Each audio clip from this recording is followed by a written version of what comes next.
Hi there. Let's talk about OCD, or Obsessive-compulsive disorder.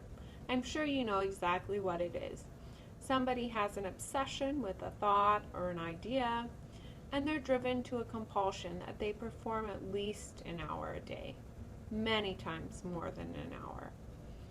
So this seems like a pretty strange disorder. I mean, how would you get OCD really? Well, the answer is quite simple. People who have OCD get OCD in childhood, and it can come from, guess what, our favorite term, classical conditioning.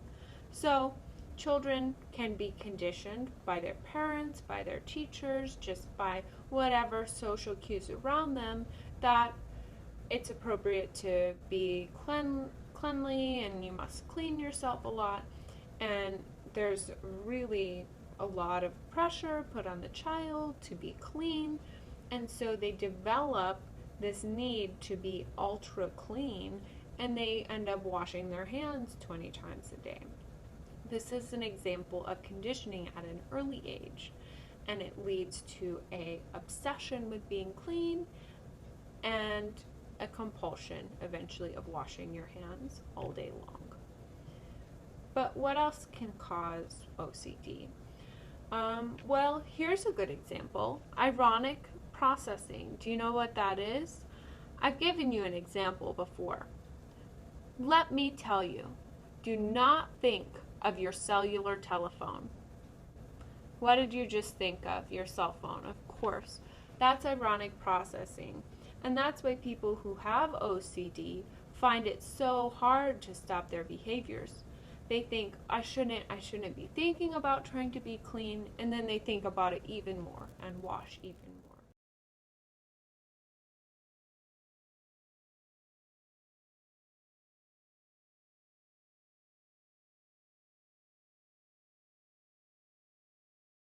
What did I just do?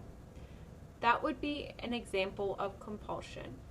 So, we're going to talk about OCD, or obsessive-compulsive disorder. The compulsion I just showed you would be a compulsion because the person is obsessed with symmetry. So because they scratch their face 4 times on the right side of their face, they also have to go to the left side of their face and scratch 4 times in order to be symmetrical. There's about 1% of people have OCD, so it's not as common as things like depression. However, I'm sure we've all seen a few episodes of Monk and know exactly how OCD behavior works. People are driven by their obsession. Different obsessions are cleanliness, safety, they're afraid that they're going to die, symmetry, like I told you and showed you earlier. They're afraid that they're going to kill somebody. There are tons of obsessions.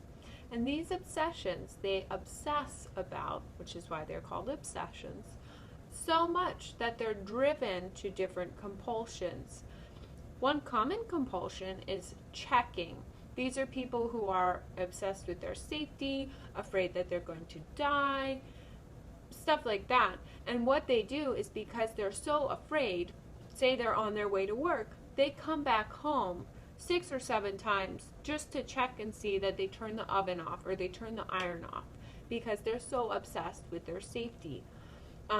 Another example would be locking the car door. Once they got to work in the parking lot, they'd lock the car doors, they'd walk around the car to make sure all the doors are locked, then they would open the doors to go back in and then lock them again to make sure that they're really locked that time, and do it several times.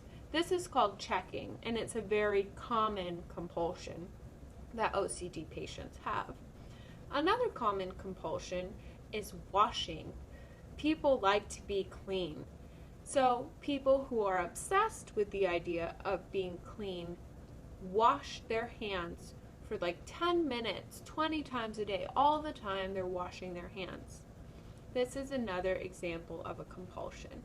So if you want, just go check out an episode of Monk and you can see tons of examples of OCD behaviors. What is thought-action fusion? Well, let's think about it. Fusion. the melding together of two things. So we're melding together thought and action. This is when somebody thinks that thinking something is the same as doing something. And thought action fusion is a real problem for individuals with OCD. If they are afraid of becoming homosexual and they have a homosexual thought, then it's the same as if they actually did whatever homosexual action that was. So people with OCD have a real problem with thought-action fusion because they must perform their compulsion, whatever it may be, because they have had only a thought. They haven't even done the behavior. They've only had a thought. So how do you treat OCD? I mean, it seems like that's really a hard thing to treat if even by thinking a thought, they're going to perform their compulsion. So let's say you have somebody that's obsessed with safety. What you're going to do is you're going to drive with them to the supermarket and you're going to make them leave their car doors unlocked. This is called exposure therapy. So by leaving their car doors unlocked, they're seeing the obsession, safety, but they're not being able to perform their compulsion, which is checking to see if their doors are locked 5 or 6 times. And when their car isn't stolen, then they'll see that their fears are really unwarranted.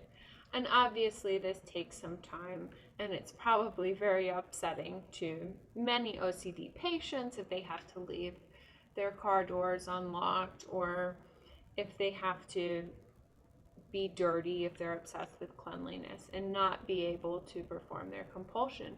But it actually is a very effective form of therapy in that it eliminates the compulsion and helps the patient realize that the obsession really is unwarranted.